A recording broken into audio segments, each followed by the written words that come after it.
अस्सलाम वालेकुम नाज़रीन, इमरान याकूब खान साहब और फैसल चौधरी साहब के साथ मैं हूं Samina Pasha. Program view point में आपको खुश आमदीद कहती हूं।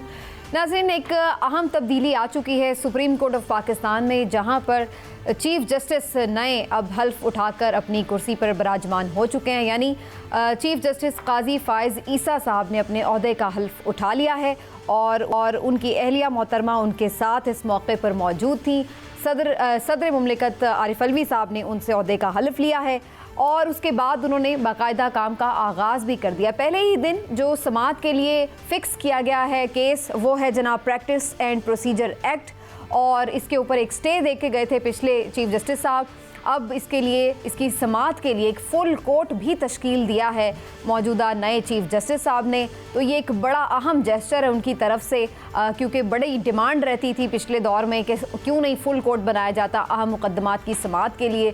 तो कैसा उनका ये दौर रहेगा, क्या उनसे एक्सपेक्टेशंस हैं, क्या उनकी लेगेसी होगी, क्या उनकी सिमत होगी, इसके हवाले से गुफ्तगू करेंगे। साथ ही साथ कुछ जो सियासी मामलात हैं उन पर नज़र रहेगी कि अब पाकिस्तान मुस्लिम लीग नून के कायद मियां नवाज शरीफ की वापसी जो है वो तकरीबन तय है और यही कहा जा रहा है कि तमाम रुकावटें उनकी दूर कर दी गई हैं। तो अब उनकी वापसी से क्या चेंज आने वाला है सियासी मंजरनामे पर, पीपल्स पार्टी में क्या चल रहा है, उनके अंदर की सियासत क्या है, क्या बिलावल और आसिफ जरदारी साहब दो मुख्तलिफ पेजेस पर हैं या वो भी गुड कॉप और बैड कॉप खेलना शुरू हो चुके हैं। ये और इससे जुड़ी बहुत सी अहम खबरें, परवेज़ इलाही साहब और शेख रशीद साहब से मुतालिक भी ये खबर आ चुकी है जी। एक दफ़ा फिर से परवेज़ इलाही साहब को और शेख रशीद साहब को गिरफ्तार कर लिया गया है फाइनली।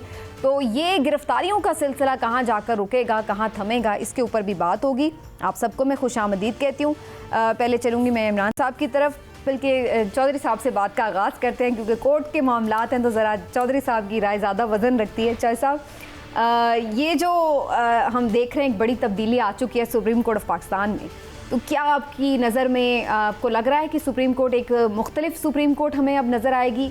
आपकी क्या एक्सपेक्टेशंस हैं? बिस्मिल्लाहिर्रहमानिर्रहीम। समीना, देखिए, सबसे पहली बात तो ये है कि सुबह फ़ाइज़ साहब ने जो पहला जैसे दिया है वो तो एक लिहाज से खुशाइंद है कि उन्होंने फुल कोर्ट तश्कील दिया है। फुल कोर्ट तश्कील देने से जो सबसे बड़ा चैलेंज इस वक्त काजी साहब को फेस होगा चीफ जस्टिस बनने के बाद, वो जजों की आपस की जो रिफ्ट्स हैं या जो अपने फासले हैं जो कि बंदयाल साहब जो हैं वो ख़त्म नहीं कर सके, उनको जो है वो अगर वो ख़त्म करने में कामयाब हो जाते हैं तो वो एक कामयाब चीफ जस्टिस कहलाएंगे। अब कल उनका क्योंकि पहला दिन है, प्रैक्टिस एंड प्रोसीजर उन्होंने जो एक्ट का मुकदमा लगाया है, ग़ालिबन उसमें जो स्टे ऑर्डर दी थी गई थी बंदयाल साहब के की सदारत में 8 मेंबर बेंच जो थी, मेरा ज़ाती ख्याल है कि वो स्टे ऑर्डर शायद कल सस्टेन न कर सके, क्योंकि वायरीज जब चैलेंज होती हैं यानी किसी का कोई कानून आइन के मुताबिक है या नहीं है, उसमें ये जो उस पर अमल दरामद जो है वो लार्जर बेंच का फैसला है कि वो नहीं रोका जा सकता। तो कल गालिबन मुझे ये गालिब इम्कान ये नज़र आता है कि स्टे ख़त्म हो जाएगा, बाकी मामला तो चलते रहेंगे क्योंकि फुल कोर्ट होगी। तो फिर फुल कोर्ट रहेगी या कुछ जज माजरत कर लेंगे पहले की तरह? देखिए, ये अब कल इस पर प्रोडिक्ट करना तो मुश्किल है क्योंकि पहला दिन है। पहले दिन ही अगर जजेस जो हैं आपस में रिफ्ट शो करते हैं, जिसके काफ़ी चांस तो हो सकते हैं क्योंकि माजी करीब में जिस किस्म के नोट्स, जिस किस्म के एडिशनल नोट्स आए, लोगों ने बेबाकाना, जजेस ने बेबाक होकर अपनी राय का इजहार किया, काजी साहब ने ख़ुद जो है वो लेटर्स लिखे, तो क्या वो रेसिप्रोकेट ना हो जाएं दूसरी तरफ से कि कुछ जो हैं जज साहबान वैसा करें। लेकिन मेरी अपनी जो उम्मीद है या मैं समझता हूँ, मुझे तमाम जज साहबान से ये उम्मीद है कि अब now this is the high time कि आप अपने जो क्लैशेस हैं उनको बैक बर्नर पे रखें और सुप्रीम कोर्ट को बतौर इदारा जो है मजबूत करके आगे ले जाने की कोशिश करें, क्योंकि बंदयाल साहब के दौर में बंदयाल साहब की अपनी ज़ाती शख्सियत, उनकी अखलाकियात, उनका वो एक ट्रू जेंटलमैन थे, लेकिन उनके दौर में सुप्रीम कोर्ट की साख को, सुप्रीम कोर्ट की अथॉरिटी को बहुत नुकसान पहुंचा है। और सुप्रीम कोर्ट वैसे इदारा वो नीचे आया है, ऊपर नहीं गया। हालांकि उन्होंने बहुत सारे तारीखी फ़ैसले दिए, लेकिन क्योंकि उस पर अमल दरामद में फेलियर हुआ तो उसकी वजह से सुप्रीम कोर्ट को बतौर इदारा भी नुकसान हुआ है। अब कल जो है एक एजेंडा या ले होगा तो देखते उससे हैं पता चलेगा कि उससे फिर डायरेक्शन आने क्या, वाली देखिए इसमें ना डायरेक्शन उसमें पता चल जाएगा। जो ठीक है मुल्क की सियासत पे बड़ा असर है। आने वाले कुछ जो महीने हैं वो जुडिशरी में जो लगता है जो तलातुम खेज होंगे, क्योंकि इस वक्त एक जजेस की अपनी रिफ्ट, सुप्रीम कोर्ट की अपनी साख, और जो आइनी बहरान है जो कि सुप्रीम कोर्ट के दरवाजे पे लैंड कर चुका है, यानी वक्त पे इलेक्शन ना होना, इस समेत निगरान हुकूमतों की आइनी हैसियत समेत बहुत सारे मामलात और हल्का बंदियों से ये सुप्रीम कोर्ट में आ चुके हैं।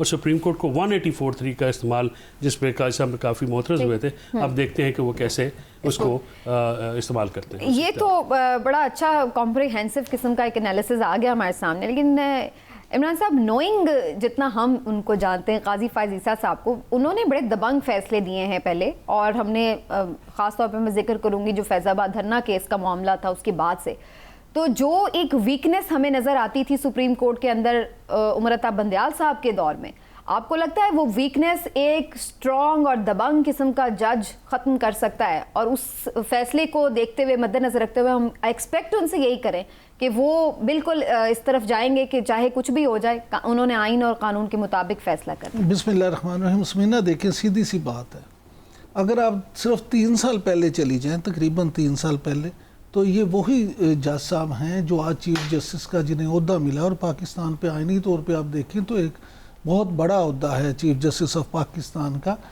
जिनके खिलाफ आपके बाकी सारे आइनी जो सरबराह थे वो उनके खिलाफ थे। सदर पाकिस्तान, यही सदर पाकिस्तान जिन्होंने आज इनसे खलफ लिया है, आरिफ अलवी साहब, इन्होंने इनके खिलाफ रेफरेंस भेजा। उस वक्त के आर्मी चीफ इनके खिलाफ थे, उस वक्त के चीफ जस्टिस ऑफ पाकिस्तान इनके खिलाफ थे, यानी एक पूरा महाज था। लेकिन तनहा इन्होंने ये जंग लड़ी, और उसके वक्त मेरी गुजारिश नहीं सुन लें, और कौन इनका साथ था सिर्फ इनकी बीवी। तो आज सबसे पहले तो मैं समझता हूँ कि जस्टिस काजी फायज ईसा साहब ने ये एक बहुत अच्छा काम किया कि अपने साथ हलफ लेते हुए अपनी बेगम साहिबा को खड़ा किया और एक लाउड एंड क्लियर ये मैसेज दिया कि वो इस बात के बड़े मोतरफ हैं कि वो अगर आज इस मुकाम पे पहुंचे हैं तो उसमें उनकी बीवी का बड़ा हाथ किरदार है। इसके साथ साथ एक और भी मैं कि जो पहली खातून रजिस्ट्रार भी आज उन्होंने तैनात। हाँ जी, ऐसे मैं यही बात करना। दूसरी बात ये है कि जो हम बात कर रहे हैं ना अभी, आप देखें हमारी इतलात के मुताबिक, हमारे वाकफा न्याल के मुताबिक, जस्टिस काजी फायज ईसा साहब की तरफ से हलफ लेने से पहले सुप्रीम कोर्ट के तमाम फाजिल जज साहबान को ये मैसेज पहुंचा दिया गया है कि नथिंग पर्सनल। उनकी तरफ से ये एक मैसेज दिया गया है, ऑफिशियली नहीं, जिस तरह से भी एक बात पहुंचाई जाती है कि नथिंग पर्सनल। हमने इस इदारे की इज़्ज़त बहाल करने के लिए और इस इदारे को अपना मुकाम दिलाने के लिए किसी बात में भी, किसी तकसीम में भी नहीं पड़ना, और अब हमने अपने फ़ैसलों के ज़रिए से ये साबित करना है कि ये इदारा आइनी तौर पे वाकई सबसे सुप्रीम है और हमने इसको किस तरह से लेके जाना है। लिहाजा मैं ये समझता हूँ बसद एहतराम का जो हिसाब से कि कल इस कोर्ट से जो फुल कोर्ट है, शायद कोई भी जज कल इस पे उलहदा नहीं होगा, क्योंकि पहले दिन ही अब उनकी तरफ से भी ऐसा जेस्चर नहीं दिया जाएगा कि कोई शायद उसमें है, जी देना भी नहीं। हाँ जी। दूसरी जो सबसे अहम बात है कि जो ये मामला है प्रैक्टिस एंड प्रोसीजर बिल या एक्ट का, इसमें आप ये देखें कि ये इस लिहाज से भी अहम है कि कल जब ये जो इस पे स्टे ऑर्डर था वो ख़त्म हो जाएगा, तो फिर जो अभी हाल ही में साबिक चीफ जस्टिस और उनके साथी जज जस्टिस इजाजुल हसन साहब की तरफ से फैसला दिया गया था नैब वाला, तो वो मामला अगर ये बिल ही स्टे ख़त्म हो जाता है तो ये भी कहा जा रहा है कि वो मामला जो हैं वो भी जो है उस केस पे भी इसका बड़ा असर आएगा। नहीं, जो एक हो चुका होता है वो तो इंडेमनिटी आ रही है। जब तक ये फैसला जो कानून है, हाँ जी, अगर तो ये होल्ड कर दिया जाए कि ये आइन के मुताबिक है, बिल्कुल ठीक, तो उसके बाद के असरात को फिर देखना पड़ेगा। बिल्कुल ठीक। स्टे खारिज होने से शायद अभी वो इम्कान नहीं है। हाँ, लेकिन वो मैं समझता हूँ कि ये जल्दी इसमें हो जाएगा, बहुत ज़्यादा लंबा नहीं इसको करेंगे फैसला। दूसरी बात समीना जो सबसे अहम है, ये देखें कि इस वक्त काजी फायज ईसा जो हैं वो अकेले नहीं हैं। इस वक्त उनके पीछे पूरी एक समझ लें कि जो पूरे पाकिस्तान की अदालतें हैं, बार एंड बेंच का जो मामला है वो खुद देखेंगे। इस वक्त उन सबको ये पता है कि ये इज्जत जो है वो उसका वकार जो है वो जो दाव पे लगा हुआ था पिछले कुछ अरसे से वो दूर करना है। तो चौधरी साहब ने जो बात की है बड़े तलातम खेज वाकई ये अगले 3-4 हफ्ते होंगे। लेकिन इसके ये आप लोग तो बड़ा गुडी गुडी देख रहे हैं, मैं वी होप कि ऐसा ही हो, लेकिन मैं एक दूसरा भी पिक्चर का रुख आप लोगों के सामने रखना चाहती हूँ कि जब आप 90 दिन के इलेक्शन वाला केस देखेंगे, जब आप मिलिट्री कोर्ट्स वाला केस देखेंगे, जब आप बहुत सारी पार्लियामेंट की कानून साजियाँ, नैब तरमीम का रिव्यू देखेंगे, बहुत कुछ देखेंगे, तो उसमें आप कहीं ना कहीं किसी के हक में चौधरी साहब और किसी के खिलाफ फैसला दे रहे होंगे। प्रॉब्लम यह है कि जब भी हमारी अदालतें सियासी मामलात के ऊपर फैसले देती हैं, भले वो आइन और कानून के मुताबिक ही क्यों ना हो, हमारी सियासी जमातें जिनको वो सूट करता है वो तो बल्ले बल्ले करती हैं, लेकिन जिसको सूट नहीं कर रहा होता वही इन अदालतों को फिर कंट्रोवर्शियल बनाती हैं। और यही बात हमने पिछले चीफ जस्टिस साहब के केस में भी देखी। बहुत सारे उनके फैसले शायद आईनी और कानूनी तौर पर उस तरह नहीं हम कह सकते कि गलत थे, लेकिन उनको चूंकि वो सियासी फैसले थे तो उनको बहुत ज़्यादा कंट्रोवर्शियल बनाया गया। तो अब यहाँ पर ये भी तो चीज़ डिपेंड करती है ना कि ये सियासी जमातें किस तरह रिएक्ट करती हैं। सबीना, सियासी जमातें जो है ना वो हमेशा से ये ऐसे ही रिएक्शन आते हैं। देखिए इंटरनेशनली भी जो जॉर्ज बुश का जो केस आया उसको जो है वो किस तरह से उस अमेरिका में टर्म किया जाता है। आपको याद होगा बेनज़ीर भुट्टो साहबा जो हैं उन्होंने जो है नवाज शरीफ के हक़ में आने वाले फैसलों को कैंगरो कोर्ट्स कह दिया था कि कैंगरो कोर्ट्स का फ़ैसला है। तो जो सियासी मामलात होते हैं, ख़ासकर जब वो मतलब जो आइनी सवालात होते हैं उसमें खास लाजमी तौर पे सियासत इन्वॉल्व होती है। तो सियासत में फिर इनवेरिएबली जो फरीक जो है वो फतहयाब हो जाता है या कामयाब हो जाता है तो वो अपने मामलात को और तरह से देखते हैं, और जो नहीं कामयाब होता वो किसी और तरह से देखना चाहिए। इखलाकी तौर पे तो आपकी बात देखें ना, हमारे यहाँ पे एक ये भी अखलाकियात की कमी तो है। मसलन आज तक किसी ने खुश दिली से इलेक्शन हारने को कबूल नहीं किया। बहुत रेयर एग्जाम्पल्स हैं। दुनिया में ऐसा नहीं होता। जब कोई इलेक्शन हारता है तो वो मान लेते हैं। हमारा जितना भी इलेक्शन कोई साफ हो शफाफ हो, मतलब उसको मडी करके ही छोड़ते हैं। दूसरा, हमने कभी भी ये तस्लीम नहीं किया कि हम गलत थे। किसी एक मामले पे गलत हो सकता है, इंसान में इतनी करेज होनी चाहिए, इतनी जुर्रत होनी चाहिए कि यहाँ पे मैं गलत था तो मुझे गलत ही जो है ना वो करना है, मैं सही साबित नहीं हो सकता। तो अनफॉर्चुनेटली अदालतों में जब जो सब एक इसमें ज़रूर है। देखिए पिछले जो चीफ जस्टिस थे उन्होंने अपने आप को इतने बाहर सम हो इतना मुतनाज़े कर लिया था और इतना कमज़ोर कर लिया था कि लोग उन पे जिस तरह से बात करते थे उसका नुकसान इदारे को भी पहुंचा। काजी साहब के मिजाज को देखते हुए और उनके माजी को देखते हुए ऐसा महसूस होता है कि 180 डिग्री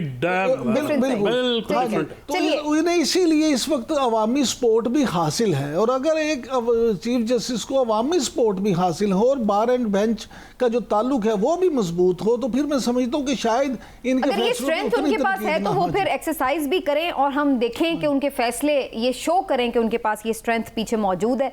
इसी दौरान हमें ज्वाइन किया जी सीनियर तज्जियाकार इरशाद भट्टी साहब ने, सीनियर साफ़ी हमारे साथ मौजूद हैं। इरशाद भट्टी साहब आपका बहुत बहुत शुक्रिया, आप हमारे साथ आज प्रोग्राम में तशरीफ़ रखते हैं। तो भट्टी साहब आज तो सबसे पहले ज़रा यही बात हो जाए कि एक बड़ी तब्दीली आ गई है सुप्रीम कोर्ट ऑफ पाकिस्तान में। आपकी क्या तवक्कुआत हैं? क्या एक बदली हुई एक स्ट्रेंथ वाली आपको नज़र आ रही है सुप्रीम कोर्ट जो अपने फैसलों पर अमल दरामद भी करवा सकेगी और बेबाक फैसले दे सकेगी? जी शुक्रिया, बहुत मेहरबानी। हर चौथे दिन अल्लाह के फजलो करम से या जब भी कोई ओहदा बदलता है तो यही नारे होते हैं कि बड़ी तब्दीली आ गई है।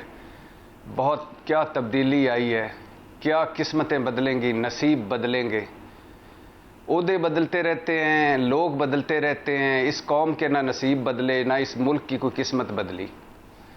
एक चीफ जस्टिस गए हैं, एक चीफ जस्टिस आए हैं और जो आए हैं उन्होंने भी आइन और कानून के मुताबिक फ़ैसले करने हैं। जो गए थे उन्होंने भी आइन और कानून के मुताबिक फ़ैसले करने हैं। कुछ फ़ैसले ऐसे होते हैं जिन पर आप एतराज़ करते हैं, कुछ फैसले ऐसे होते हैं जो आपको अच्छे लगते हैं। और आज जो नफ़रत ज़दा, तकसीम ज़दा और जो हम घर घर तकसीम हैं, उसमें कोई भी फ़ैसला आएगा तो उसके एक हामी भी होंगे, उसके मुखालिफ भी होंगे। तो मुझे एक आईनी ओहदेदार तब्दील होता नज़र आ रहा है। इसमें क्या कोई इतनी हमारी किस्मतें हैं, कोई उनके पास जादू की छड़ी थोड़ी है, कोई उन्होंने क्या कर लेना है। क्या कोई होगा, क्या मुझे कोई समझ नहीं आती कि हम क्यों हर मर्तबा ऐसी उम्मीद लगा के बैठ जाते हैं। जब तक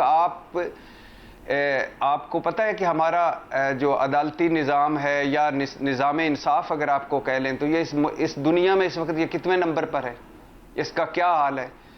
और आपको पता है कि कितने ये 28-29 चीफ जस्टिस बदल गए। नीचे आप आ जाएं तो हम आम लोग जो हैं कदम कदम पर छितर खा रहे हैं, और 95% लोग जो हैं उनके लिए जहां जान माल का कोई तहफ़्फ़ुज़ नहीं, जहां उनके लिए अच्छा स्कूल नहीं, अच्छा अस्पताल नहीं, जहां वो रिकॉर्ड महंगाई, रिकॉर्ड बेरोज़गारी, रिकॉर्ड गुर्बत में है, वहाँ साथ साथ उनके लिए जो इंसाफ, सस्ता और फौरी इंसाफ तो किताबों में लिखा हुआ है। तो पता नहीं आप कि दूध और शहद की क्या नहरें बहेंगी, मुझे तो नहीं पता, और क्या हो पाएगा मुझे नहीं पता। और कभी भी याद रखिए, जो आज का माहौल चल रहा है इसमें कोई भी फैसला ऐसा नहीं होगा जिसको मुकम्मल अवामी सपोर्ट हासिल हो। यही बात कहने वाली थी कि शुरू में जब कोई आता है तो शायद उतना कंट्रोवर्शियल नहीं होता, लेकिन हम कर देते हैं उसको इवेंचुअली। इरशाद भट्टी साहब, सबसे पहले तो बहुत शुक्रिया, आज आपने हमें टाइम दिया। गुजारिश ये है कि आप तो ये बात करते हैं कि फौरी और सस्ता इंसाफ, मैं तो ये समझता हूँ कि पाकिस्तान में इंसाफ ही कहीं नहीं है। मैं आपसे अर्ज़ करता हूं कि मैं किसी एक सीनियर पुलिस अफसर के पास बैठा हुआ था, सीनियर मोस्ट सूबे के चीफ एग्जीक्यूटिव जो पुलिस अफसर थे उनके पास बैठा हुआ था, और उनके पास एक जो वफाकी वज़ीर थे वो एक बंदे को लाए, बाबे को, और उन्होंने उससे कहा कि जनाब ये प्लीज़ इस बाबे की बात सुन लें। बाबे ने अपने जेब से एक FIR निकाली भट्टी साहब, जो 8 हिस्सों में तय की हुई थी, उसने खोली और उनके सामने रख दी, और उन अफसर से कहा कि जनाब मुझे इंसाफ कर दें। उन साहिब ने बगैर पढ़े वो दोबारा 8 तहों में तय कर दी और कहा बाबा जी मैनू 28 साल हो गए ने, मैं तो इत्थे इंसाफ होंदा नहीं देखिया। साढ़े कोल ते आके दोवें पार्टियां झूठ बोलदियां ने, जिहदा झूठ सानू सच लगदा है या जिहदा झूठ नाल साडे थल्ले बंदे नू खुश कर दिंदा है, ओहदे नाल इंसाफ हो जांदा है। तो जिस मुल्क में इंसाफ की इब्तदा ऐसे हो, वहाँ कहाँ का सस्ता और फौरी इंसाफ। बिल्कुल आप सही कह रहे हैं इमरान भाई, बिल्कुल आप सही कह रहे हैं। आप मुझे बताइए, सिर्फ सिंपल और सादा सी एक बात बताइए कि जो कभी इस आम आदमी के लिए इन अदालतों की कोई ममता जागी है? आम आदमी को इन्होंने कभी मुझे बताएं कि नवाज शरीफ साहब की तरह आम आदमी के लिए, किसी बीमार आम आदमी के लिए ज़िंदगी की गारंटियां मांगी हैं? किसी आम आदमी के लिए ये अदालतें रात को खुली हैं? किसी आम आदमी के लिए कोई आम आदमी अदालत में गया और सुबह मरियम नवाज साहबा की तरह उसने दरखास्त दी और दोपहर को उसको जमानत मिल गई हो? किसी आम आदमी के लिए छुट्टी वाले दिन होम फ्री, वो जो होम डिलीवरी फ्री इंसाफ हमजा शहबाज की तरह घर की बेसमेंट में मिला हो? किसी आम आदमी के लिए मुझे बताइए कि उन्होंने देखा होगा कि मरियम की तरह वो औरत हैं? किसी आम आदमी के लिए उन्होंने देखा होगा कि इमरान खान एक बहुत पॉपुलर लीडर हैं, लिहाजा उनकी गुड टू सी यू उसे कहा हो? किसी आम आदमी का मुझे बताएं ना, मेरे लिए क्या है इसमें? ऊपर से बंदयाल साहब जाएं, फायज ईसा साहब आएं, गुलजार साहब चले जाएं, खोसा साहब चले जाएं, जो भी चले जाएं, 28-29 चीफ जस्टिस चले गए, आम आदमी के लिए कोई फर्क नहीं पड़ा। बिल्कुल ठीक है, आम आदमी के लिए राइट। इसको थोड़ा सा डिस्कशन को आगे लेके चलते हैं। आम आदमी के लिए मैं सिर्फ एक मिनट सिर्फ एक सेकंड सिर्फ दे दीजिएगा। ये एक सरगोदा की रानी थी, वो 20-21 साल वो जेल में रही और फिर लाहौर हाई कोर्ट को उसको माजरत करनी पड़ी क्योंकि आप बेगुनाह मुकदमे में 21 साल रही हैं। कोई मुझे बताएं किसी बड़ी शख्सियत की कोई बेटी रानी ऐसे 21 साल जेल में रह सकती है? वो 9 लखा का एक पान फरोश था, 6 दिन उसको रमजान ऑर्डिनेंस में सजा हुई, 6 साल बाद उसको रिहाई हुई क्योंकि रोबकार ही नहीं पहुंच रही थी। बताइए किसी की रोबकार ऊपर लेट हो जाए। और आखिरी बात मैं बता रहा हूं, वो जो 1000 का धनिया चोर था जिसको सुप्रीम कोर्ट में 1 साल जेल के बाद हुई थी, रिहाई हुई थी, और इधर तो मुल्क चोर जो हैं वो फिर रहे हैं और इसी तरह मुर्गी चोर को उस इस्लामाबाद हाई कोर्ट ने नहीं जमानत दी थी जिसने एवन फील्ड में जमानत दे दी थी। सुप्रीम कोर्ट ने नहीं जमानत दी थी कि ये आदि चोर है, लेकिन बाकी जो आदि चोर बड़े हैं वो फिर नहीं रहे। तो हमारे लिए कुछ भी नहीं बदला, हमारे लिए कुछ नहीं बदला जी, अशराफिया के लिए ही होता है। ठीक है, ओदे बदले हैं बस, ठीक हो गया। लेकिन जज साहब, अब ये जो इंसाफ की बात चल ही निकली है, तो ये जो चौधरी परवेज इलाही साहब के साथ हो रहा है, ये क्या है? परवेज इलाही साहब को 13वीं मरतबा गिरफ्तार कर लिया गया है और अब आप देख लिए कि उनकी इधर जमानत होती भी है तो उनको रिहाई नहीं मिल पाती। तो ये कौन सा इंसाफ है? इसके ऊपर भी कोई, ये कब तक चलेगा सिलसिला? हाँ ज़मीना, पहले तो मैं बिल्कुल इस बात का कायल हूँ कि अदालतें इंसाफ नहीं कर सकती, उनकी कैपेबिलिटी भी नहीं होती। अदालतों का काम कानून के मुताबिक फ़ैसले करना है, अनफॉर्चुनेटली कानून के मुताबिक फ़ैसले भी नहीं होते। चौधरी परवेज़ इलाही साहब समेत जो उनके साथ हो रहा है उसकी हम कितनी बार मजम्मत भी कर चुके हैं, कितनी बार हम यहाँ पे दुहाई भी दे चुके हैं कि कोई इंसानी हकूक़ होते हैं, एक इंसान को इंसान की तरह ट्रीट करना भी रियासत का फ़र्ज़ होता है। रियासत का फ़र्ज़ होता है कि अपने अवाम को और ख़ास कर उन लोगों को जो कि इस मुल्क में आला ओहदों पे भी फायज रहे हैं, वो 2 दफ़ा के चीफ मिनिस्टर भी हैं, इलेक्टेड चीफ मिनिस्टर थे, उनकी इतनी तहकीर, उनकी इतनी तहज़ीब, इतना गैर इंसानी सलूक। हम जिस तरह से भट्टी साहब ने आम लोगों का जिक्र किया, यहाँ पे ख़ास लोगों को भी तो देखिए ना किस तरह से ट्रीट किया जा रहा है।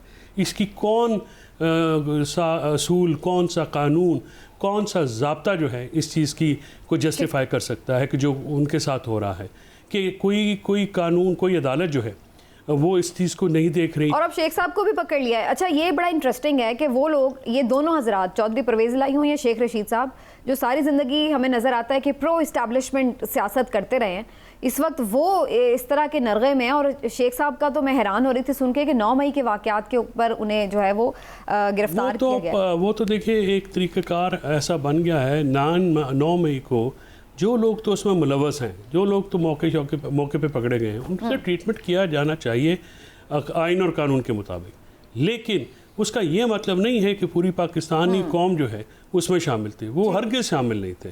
बहुत सारे लोग वहाँ पे नहीं शामिल थे, जो नहीं शामिल थे उनको इस तरह से उससे 9 मई के वाक़े की जो वक़्त में कमी आती है। जब आप इस तरह से लोगों को इन्वॉल्व करते हैं और बाद में वो शामिल नहीं होंगे तो उसकी जो एक जितना वो सीरियस सान्या हुआ है उसमें कमी आएगी। लिहाजा इसको भी सोचना चाहिए कि जो 9 मई में शामिल हैं, अगर उन लोगों को फोकस किया जाए और बाकियों को जो है, क्योंकि मामला ये है कि जो हमारी पुलिस है या हमारे दूसरे इदारे जो हैं वो बिल्कुल तफरीक नहीं कर पा रहे किसी चीज़ में, और तफरीक ना करने की वजह से सुमीना इसमें सोसाइटी में भी देखिए ना, कोई अगर इतना बड़ा आदमी भी महफूज नहीं होगा। आज 13वीं दफ़ा गिरफ्तारी हुई है चौधरी परवेज़ इलाही की। शेख साहब को तो पहली दफ़ा गिरफ्तार हुए हैं और रुपोशी की ज़िंदगी गुजारे हैं, अपने घरों को छोड़ के, अपने कारोबारों को छोड़ के, लोगों के घरों में घुस के आपने घर के घर तबाह कर दिए। आपने लोगों को पकड़ने की, उनके फर्नीचर, उनके देखिए किस शख्स के साथ क्या हुआ है।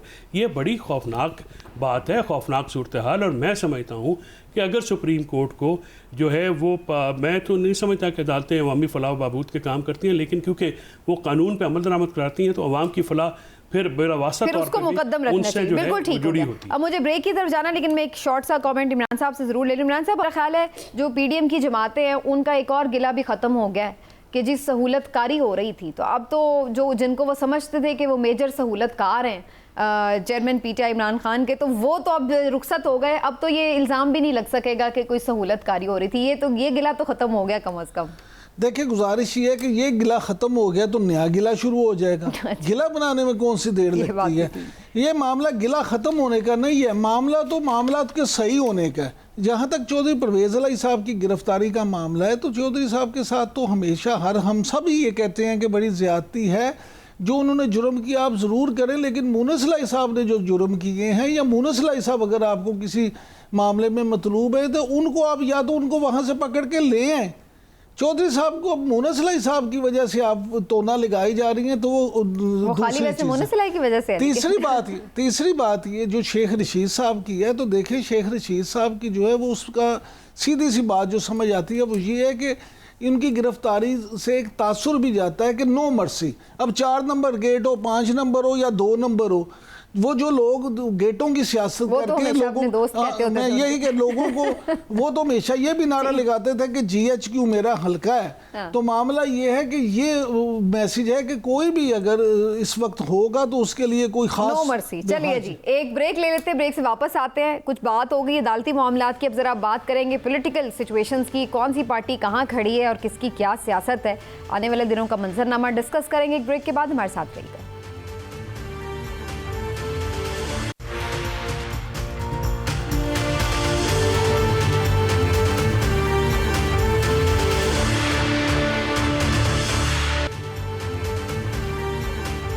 जी वेलकम बैक नाज़रीन, और बात कर लेते हैं जी, इलेक्शंस हो रहे हैं नहीं हो रहे और आगे पार्टीज़ क्या सियासत करने जा रही हैं। बड़ी इंटरेस्टिंग से स्टेटमेंट्स हैं जो हमें हर पार्टी की तरफ से नज़र आ रहे हैं और कुछ थोड़ी सी कन्फ्यूजन सी भी नज़र आती है कि आखिर ये लोग सोच क्या रहे हैं। ऐसी ही कुछ कन्फ्यूजन हमें नज़र आती है पीपल्स पार्टी में भी, PMLN में भी। लेकिन भट्टी साहब से पहले इस तरफ जानते हैं कि PMLN में एक बड़ी अब ज़ाहिर है एक मूवमेंट है। भट्टी साहब वापस आ रहे हैं मियाँ साहब, तो इस्तकबाल के लिए वो कह रहे हैं कि कोई 1 मिलियन बंदा आ जाएगा, मीनार पाकिस्तान पे जलसा भी होगा और मियाँ दे नारे भी वजनगे। तो ये आपको लग रहा है कि जो एक वोट बैंक या मकबूलियत का ग्राफ को नीचे है नून लीग का, वो मियाँ साहब वापस उठा लेंगे ऊपर आके?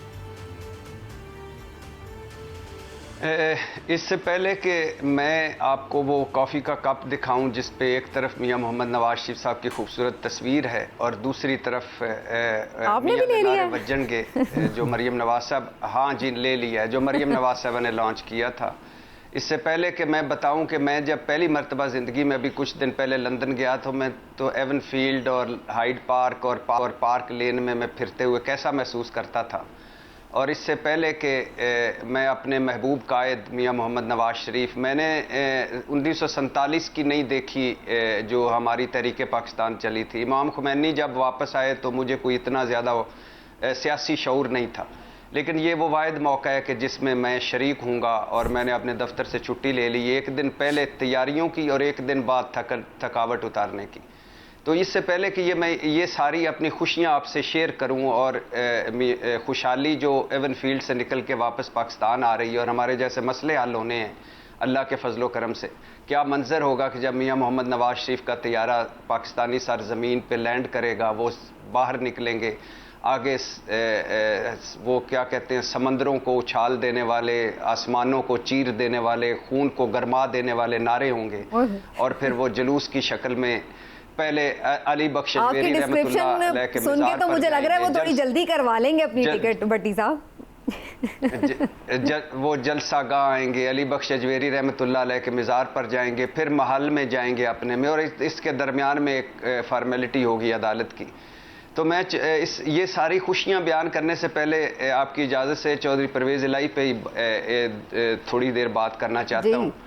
चौधरी परवेज़ इलाही साहब का जो माजी है वो आपको सारों को पता है कि इस्टेब्लिशमेंट के साथ वो रहे। पाकिस्तान तहरीक इंसाफ में वो वाहिद मेरे ख्याल से थे जो खुल के कहते थे कि इमरान खान ये इस्टेब्लिशमेंट तुम्हारी मौसन है, इनके खिलाफ बात ना करें, ये गद्दारी है, और अब अगर आइंदा बात की तो मैं सबसे पहले जवाब दूंगा। और चौधरी परवेज़ इलाही वही थे जिन्होंने 7 मुलाकातें की, मोनिस इलाही और चौधरी परवेज़ इलाही ने इमरान खान से ज़मान पार्क में, और 7 मरतबा दलाइल दिए कि दोनों सूबाई असम्बलियाँ ना तोड़ें।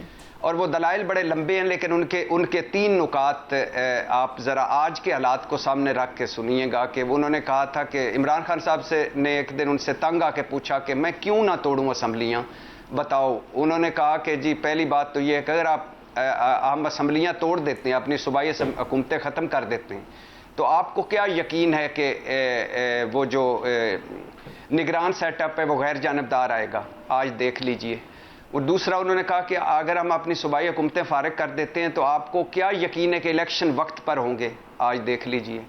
तीसरा उन्होंने कहा था कि जिस दिन हमने अपनी सूबाई असम्बलियाँ तोड़ दी, हुकूमतें ख़त्म कर दी, हमारी पनाहगाहें ख़त्म हो जाएंगी, फेंटियाँ पड़ेंगी, मुकदमे होंगे, गिरफ्तारियाँ होंगी, जेलें होंगी, हवालातें होंगी, पता जाएगा। आज देख लीजिए। चौधरी परवेज़ इलाही 77 साल के हैं, बीमार आदमी हैं, और इस वक्त जिस तरह यानी बख्तरबंद गाड़ी से उनका घर का दरवाज़ा तोड़ना, रात गए जिस तरह तोड़ फोड़, फिर जिस तरह उनको गाड़ी से उठाकर दूसरी गाड़ी में फेंकना, जिस तरह उनको 9 मई में, यानी वो वाहिद आदमी हैं जिन्होंने सबसे पहले मजम्मत की, और 9 मई के मुकदमे में वो नामजद ही थे, नहीं थे, गिरफ्तार हो गए। और मज़े की बात है कि ये लाहौर जो ग्रीन और ब्राउन वाला है, ये इस पे मैंने कोई 80% की है कि ये हुआ क्या। ये बुज़दार साहब के दौर में ये मंसूबा बना, उनके दौर में इश्तिहार छपे, उनके दौर में कंसल्टेंट हायर हुए, उनके दौर में बेसिक काम हुआ, और फिर हमजा शहबाज आए, उन्होंने जो तब्दीलियां की वो बाद में आके काफ लीग में, ये जो चौधरी परवेज हुकूमत में, वो हमजा शहबाज की तब्दीलियां खत्म की गई, और इसे लाहौर हाई कोर्ट खत्म कर चुका है ये मुकदमे को। लेकिन मैं इस करप्शन मामलात गुजरात वाले में, ब्राउन ग्रीन में मैं नहीं जाना चाहता, वो अदालतों का मामला है। मगर बात ये है कि 77 साल चौधरी परवेज इलाही के कुछ अपने हकूक भी हैं, कुछ उनकी एक पस मंज़र भी है, कुछ की मौजूदा सूरत हाल भी है, तो उस पर भी गौर होना चाहिए। बाकी जिसने, मैं तो कहता हूँ 9 मई में किसी एक मुजरम को भी नहीं बचना चाहिए और किसी एक बेगुनाह को भी सजा नहीं होनी चाहिए, और जिसने इस मुल्क को लूटा है उसको एक पैसा भी वापस, एक पैसा वापस आना चाहिए। अब आखिरी 2 जुमले सिर्फ मेरे महबूब कायद पे सुन लीजिए। मेरा महबूब कायद आ रहा है और तब्दीली आ रही है, और अल्लाह के फजलो करम से खुशहाली आ रही है। महबूब कायद आएगा और इस मुल्क में दूध और शहद की नहरें बहेंगी, और शेर और बकरी एक घाट से पानी पिया करेंगे, और हम सब ये जो पुराने किस्से हमारी महरूमियों के, ये खत्म हो जाएंगे। चलिए आप मजीद तैयारी कर लें अपने महबूब कायद के लिए। कर लूंगा। इमरान यकूब तो मेरे साथ आने ही है, तो आपसे भी मैं दरखास्त करूंगा, आपने भी हमारे साथ गुलपाशी करने के लिए पहुंच जाएंगे। मेरी सीट भी फिर ठीक है।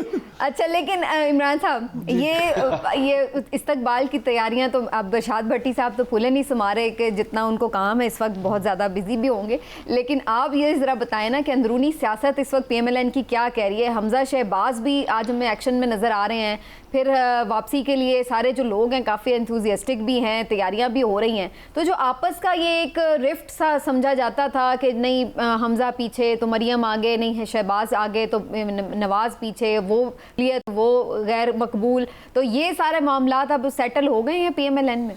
देखिए बात ये है समीना के रिफ्ट कोई नहीं थी उस तरह की। मैं हमेशा से आपको कहता हूँ इस प्रोग्राम में बात करता हूँ कि शरीफ फैमिली जो है बड़ी कैलकुलेटेड सियासत करती है, और वो हमेशा अपने सलाह मशवरे से सारी चीज़ें करते हैं। अलबत्ता ये ज़रूर था कि शायद मरियम नवाज़ और हमजा शहबाज में कहीं वो कंफर्ट लेवल नहीं था, या जो मामला थे उसमें कोई कमी थी।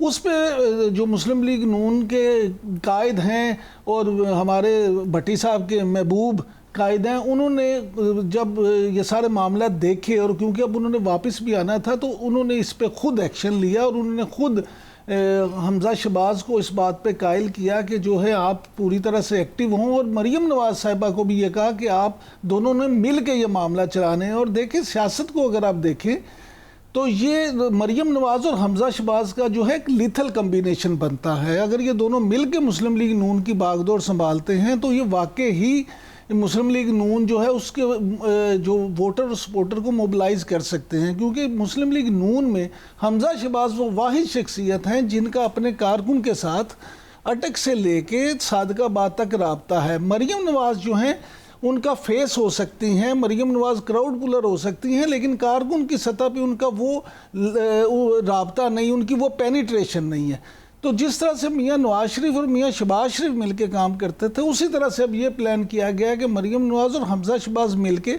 ये करेंगे। और ख़ास तौर पे क्योंकि अब ये मुस्लिम लीग नून एक बड़ा शो और कामयाब शो करना चाहती है मियाँ नवाज शरीफ की वापसी पे, इसलिए हमजा शहबाज को पूरी तरह से अब एक्टिव किया गया है कि आप सारे इस मामलात को संभाल लें। राइट, लेकिन अब कुछ लोग तो अगर हम गिन लें तो वो हैं भट्टी साहब समेत जो इस्तकबाल के लिए जाएंगे चौधरी साहब, लेकिन बाकी जो 9 लाख कोई 80,000 90,000 बंदा जो है वो आपको लग रहा है कि पहुंच जाएगा इस्तकबाल के लिए, और वाकई एक मैसिव सक्सेसफुल पावर शो हो सकेगा इन हालात में जब बदतरीन महंगाई है, 16 माह की नाकाम तरीन कारकर्दगी है, और फिर एक बयानिया जो कि इस वक्त तकरीबन दफन हो चुका है, वोट को इज्जत दो वाला भी, और कोई फिलहाल सेल करने के लिए बयानिया भी नहीं है पास, तो फिर कौन आएगा इस्तकबाल के लिए? भट्टी साहब के अलावा कौन जाएगा?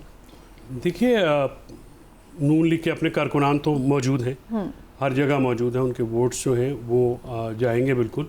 अगर मियाँ साहब आएंगे तो मियाँ साहब की एक पोजीशन तो बिल्कुल है। अगर आप पाकिस्तान में इस वक्त और ख़ासकर पंजाब को भी सामने रखते हुए देखें तो दो ही शख्सियात जो हैं वो एक अवामी लीडर्स कहला सकती हैं।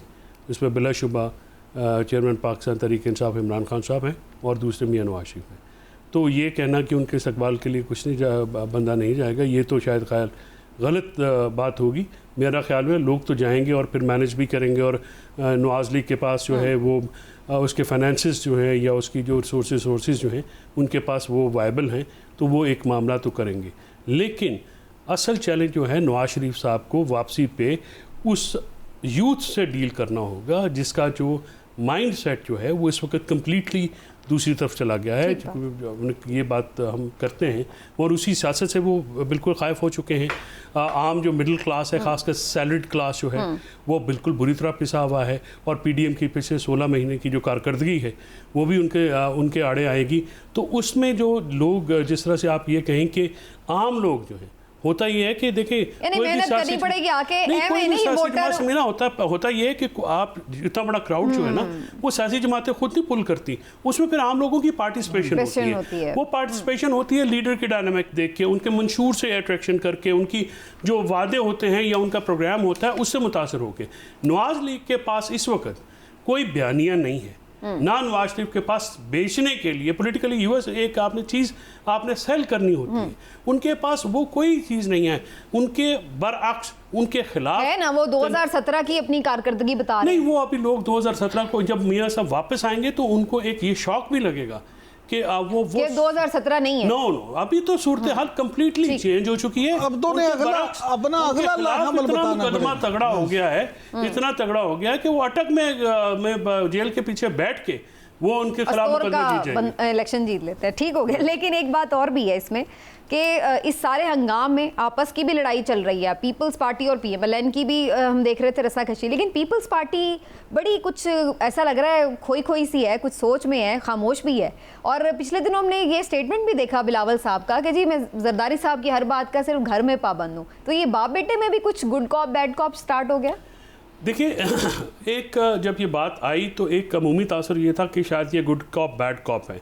मैं समझता हूँ कि ये गुड कॉप बैड कॉप नहीं है। जिस तरह से जरदारी साहब का कंट्रोल है पार्टी के ऊपर, अपने घर के ऊपर और सूबा सिंध और के ऊपर, तो वो मैं नहीं समझता कि बिलावल साहब जो हैं वो इस तरह फारिग हो गई है। पीपल्स पार्टी एस्टैब्लिशमेंट ने हाथ बिल्कुल उठा लिया। जो इस वक्त सूरत हाल इस तरह की लग रही है कि पीपल्स पार्टी को ये महसूस हो रहा है कि उनके साथ हैंड हो गया है। और अभी जो लास्ट सीईसी मीटिंग हुई है लाहौर में, उसमें भी जो पार्टी के उसके अंदर जो गुफ्तगू हुई है वो काफ़ी तलख हुई है। और जो सीनियर रहनुमा हैं इस मामले के ऊपर वो बिलावल भुट्टो जरदारी की साइड लेते हुए नज़र आए हैं, क्योंकि उन्होंने ये कहा है कि जो बयानिया है हमारा जो है जो हमारा एक स्टांस होता था हमने उसको भी कॉम्प्रोमाइज़ किया। और उसके बाद हम सूरत हाल ये है कि 4 वज़ीर जो हैं वो नून लीग से लिए जा रहे हैं। और एक तासुर ये दिया जा रहा है, मैसेजिंग होती है ना, जब आप वज़ीर इंडक्ट करते हैं नून लीग है तो मैसेजिंग ये है कि अगली हुकूमत उसकी आएगी। इस पर भी लेकिन मैं आपको बताऊँ जो आउटकम ये हुआ है कि जरदारी साहब फिर भारी साबित हुए बिलावल साहब पे, और उन्होंने उनको ये कहा है, उन्होंने एक मौका लिया है कि वो एक दोबारा जो है वो एक गुफ्तगू करके अपना सियासत में पीपल्स पार्टी को जो है इलेक्टोरल सियासत में दोबारा वापस लाने की वो एक कोशिश करेंगे। अगर वो नहीं करेंगे तो फिर बिलावल साहब जो हैं उन्हीं का जो और पार्टी का जो मुद्दा है वो चलेगा।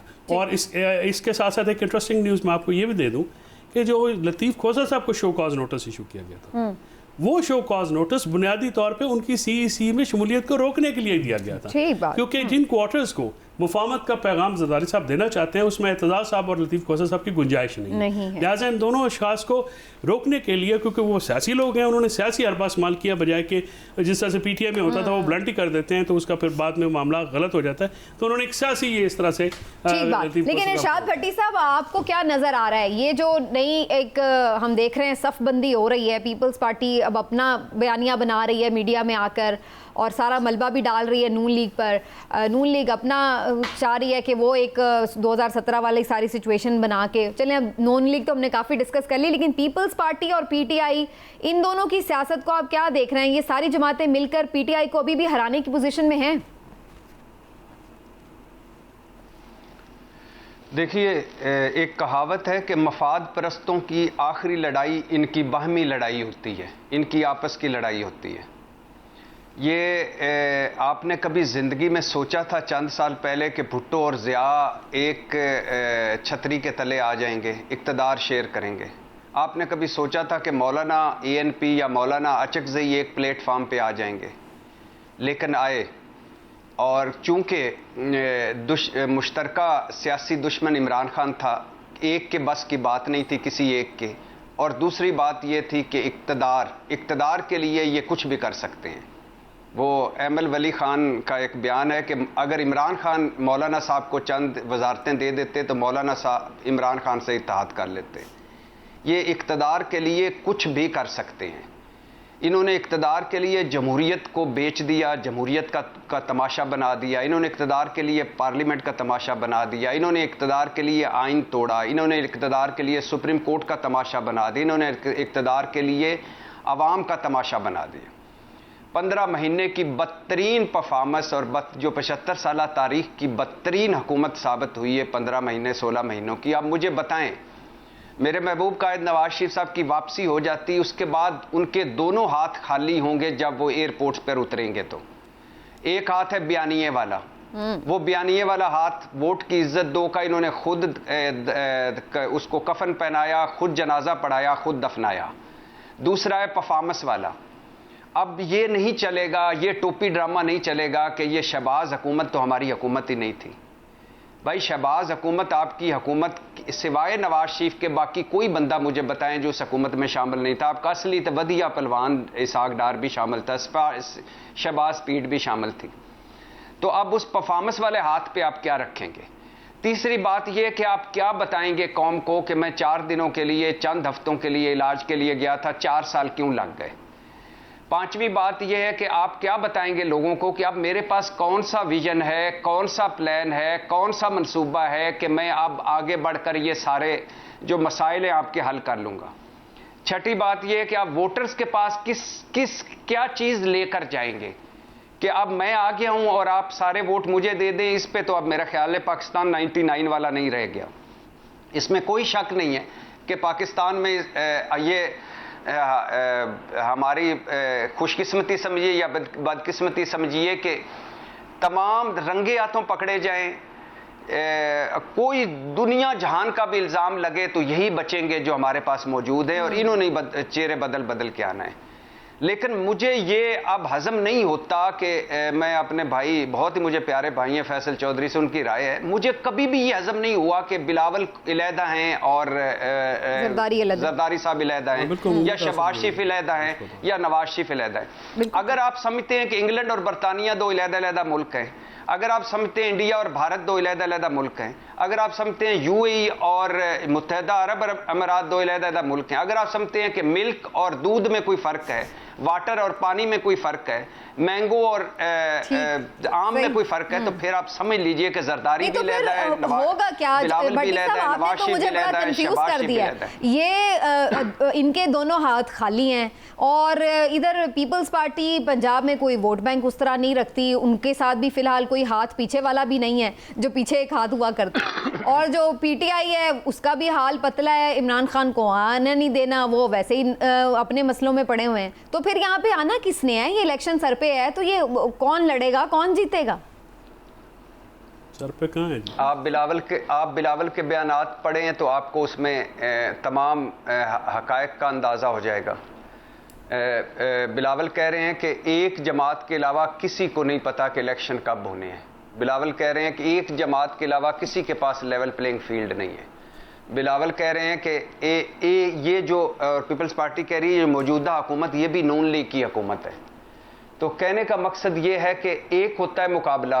पहली बात तो ये है कि अल्लाह करे, मेरी दुआ है अल्लाह करे इलेक्शन इस तरह के हो जाएं, ऐसे हो जाएं कि सारों को कम अज कम काबिल कबूल हों और हम इस बंद गली से आगे निकलें। बिल्कुल। और ये जो हमारा सियासत से जुड़ा मईशत है ये अल्लाह करे बेहतर हो जाए। हमारी जो मेन प्रॉब्लम, डेफिनेटली सियासी इस्तेकाम के बगैर मुआशी इस्तेकाम नहीं आ सकता, लेकिन हमारा मेन प्रॉब्लम जो है ये मईशत है। और आजकल आप देख रहे हैं कि सिर्फ क्रैकडाउन शुरू किया है, सिर्फ क्रैकडाउन शुरू किया है। चीनी 140 रुपए पे आ गई है, डॉलर मैंने 295 रुपए का खरीदा है।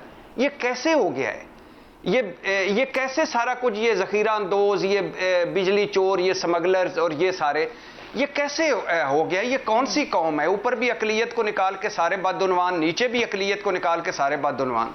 तो एक तो ये है कि अगर मैं अक्सर सोचता हूं, आप आखिरी बात, आप इलेक्शन कराएं, जमहूरियत रखें, पार्लियामेंट रखें, लेकिन मुझे एक बात की समझ नहीं आती कि अगर आपके सरहदों पे भी फौज नहीं लड़ना है, अगर अंदरूनी मामलात भी फौज नहीं करने हैं, अगर आपने पैसे भी आर्मी चीफ ने मांग के लाने हैं, अगर आपकी मईशत भी आर्मी चीफ ने सीधी करनी है, अगर आप पे ट्रस्ट भी आर्मी चीफ और फौज पे रह गया, और अगर आप क्रैकडाउन भी आर्मी चीफ ने करे, ये किस मर्ज की दवा है? ठीक है, इनका क्या करें? हम अचार डालें, मर्तबान में रखें, क्या करें? ठीक हो गया है जी, फौज पे बड़ा बोझ आ गया, हम देख सकते हैं। लेकिन बहरहाल जी फिलहाल गंभीर मसाइल है, तो देखते हैं आगे किस तरह से मामला चलेंगे। प्रोग्राम का वक्त है। इरशाद भट्टी साहब, आप हमारे साथ मौजूद रहे आज के प्रोग्राम में, आपका बहुत शुक्रिया। आज के प्रोग्राम को यहीं समेटते हैं नाज़रीन, इंशाल्लाह फिर आपसे मुलाकात करेंगे। अपना ख्याल रखिए, अल्लाह हाफ़िज़।